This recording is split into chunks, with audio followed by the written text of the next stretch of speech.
बुला की जाना मैं कौन।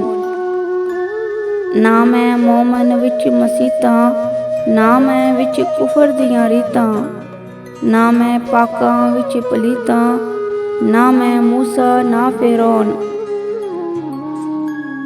ना मैं अंदर विद किताबां, ना विच बंगा ना शराबां, ना विच रहिंदा मस्त खराबां, ना विच जागन ना विच सौन।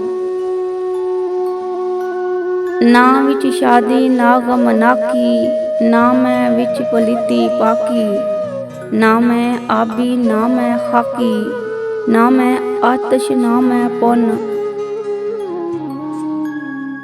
ना मैं अरबी ना लाहौरी, ना मैं हिंदी शहर नगौरी, ना हिंदू ना तर्क पशौरी, ना मैं रहिंदा विच नदौन।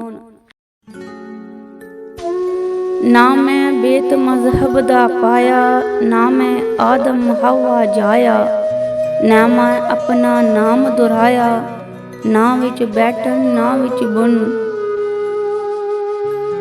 अव्वल आखिर आप नू जाना, ना कोई दूजा होर पछाना, मैं तो होर ना कोई सियाना, बुला ओ खराए कौन। बुला की जाना मैं कौन।